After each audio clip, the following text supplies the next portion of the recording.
harabura ubushake bwa politiki bwa guverinoma ya Kongo, hakabura ndetse n'ubushake bwa politiki bw'umuryango mpuzamahanga. Kubera ko umwaka ushize wa 2025 hari amasezerano menshi yashyizweho umukono yose avuga iby'agahenge, ariko ayo masezerano yabaga amaze gushyirwaho umukono, hanyuma Perezida Tshisekedi akohereza indege ze kujya kurasa ku birindiro by'umutwe wa AFC 23 ndetse no kurasa ku mavirage y'abanyamurenge. N'uyu munsi tuvugana ayo mavirage yarimo araswa. Rero iyo uruhande rumwe rudashyira mu bikorwa agahenge rwashyizeho umukono, ariko n'amahanga nta rwamagane nta rusabe gushyira mu bikorwa ayo masezerano, aho ngaho niho haba ari ikibazo. Minisita, mu minsi ishize Leta Zunze Ubumwe za Amerika ziherutse gufatira ibihano abasirikare bakuru bo mu ngabo z'u Rwanda. Ese kuri wowe ibi bivuze iki? Ntabwo bwa mbere u Rwanda rufatira ibi bihano, ariko nabwo nuko utareba kure, kubera ko hari ibibazo bijyanye n'iyubahirizwa ry'amasezerano yashyizweho umukono. Mbere na mbere ibahirizwa ry'agahenge igomba gushyirwa mu bikorwa, hakaba ndetse n'ibijyanye n'ibyemejwe n'amasezerano ya Washington, cyane cyane kurandura uyu mutwe wa FDLR, aribyo bizatuma u Rwanda ruvanaho ingamba zarwo z'ubwirinzi. Ibyo ngibyo nibyo bigomba gushakirwa umuti. Naho gufata ibihano ugafatira u Rwanda mbere na mbere ntabwo bikwiye, ntabwo biboneye, kuko biba bidakurikije utarubahirije amasezerano. Kuko nabivuze, izo drone, izo ndege zihora ziraswa na guverinoma ya Kongo. Hanyuma ikintu gitangaje ni uko no mu bafatirwa ibihano abavuga imvugo z'urwango muri guverinoma ya Kongo zibasira abakongomani b'abatutsi, bo nta nubwo bigeze bafatirwa ibihano. Ikindi kandi ibyo bihano ntabwo bigeze bitanga umusaruro, kuko muribuka ko no muri 2012 na 2013 naho hari hafashwe ibihano, ariko ntabwo byakemuye ikibazo mu mizi. Rero aho kugira ngo ibihugu bijye mu gufatira ku buryo bwihuse u Rwanda ibihano, icyangombwa ni ukureba ukuntu amasezerano yashyizweho umukono yashyirwa mu bikorwa.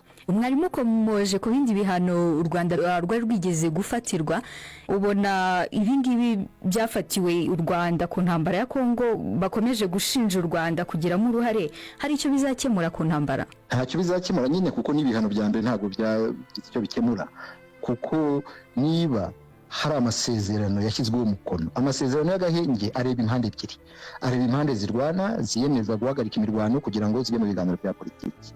Iyo rero uruhande rumwe guverinoma ya Kongo rwirengagiza ayo masezerano, ukarasa buri munsi ibitero byo mu kirere, ariko rwo ntirufatirwe ibihano cyangwa ntirunasabwe gushyira mu bikorwa ibyo rwashyizeho umukono, aho ngaho ni ukuruha ingufu kugira ngo urwo ruhande rukomeze kutubahiriza ayo masezerano, ari byo bizadukoza muri izi ntambara z'urudaca.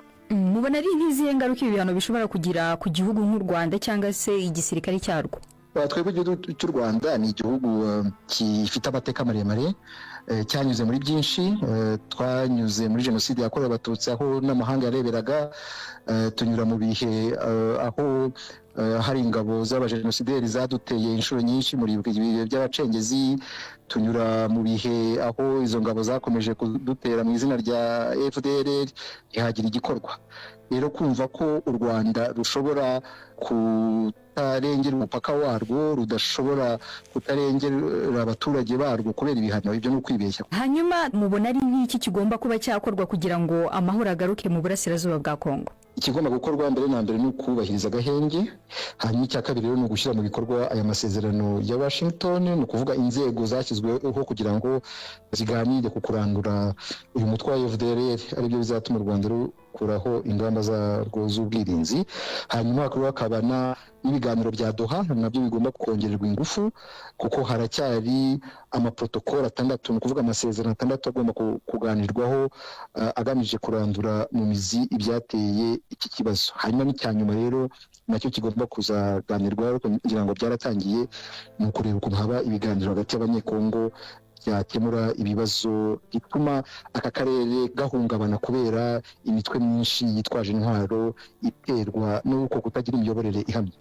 ubu yari minisitiri w'ububanyi n'amahanga w'u Rwanda ambasaderi Olivier Nduhungirehe. Dukomeje n'aya makuru, impaka ku bijyanye n'ejo hazaza h'ubutegetsi muri Repubulika ya Demokarasi ya Kongo ziragenda zifata intera mu gihe itegeko nshinga ry'iki gihugu riteganya manda ebyiri gusa ku mwanya wa perezida wa Repubulika. Bamwe mu banyapolitiki batangiye kuvuga ko hakenewe guhindura iri tegeko kugira ngo perezida Felix Tshisekedi abashe kwiyamamariza manda ya gatatu. Mu ijambo yavugiye mu ntara ya Kongo Central, minisitiri w'imikino n'imyidagaduro yatangaje ko kubwe nta wundi wabasha gusimbura Tshisekedi. Hanavuga ko bagiye gutangiza ubukangurambaga bwo gusaba ko itegeko nshinga ryahindurwa. Ni inkuru twateguriwe na Yvette Kabatesi.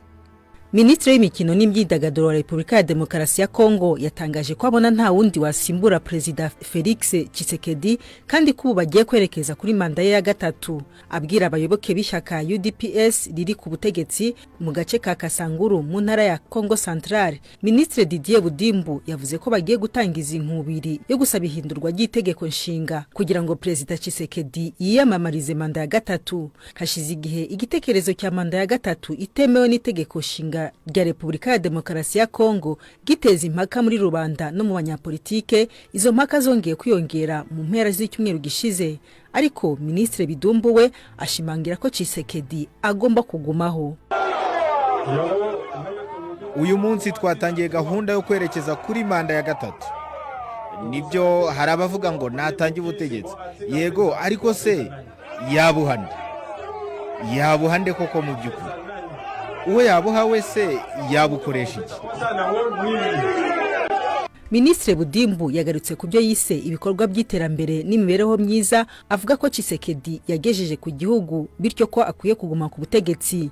Undi wumvikanye mu mpera z'iki cyumweru ashigikira icyo gitekerezo ni umunyamabanga mukuru w'ishyaka UDPS Augustin Kabuya.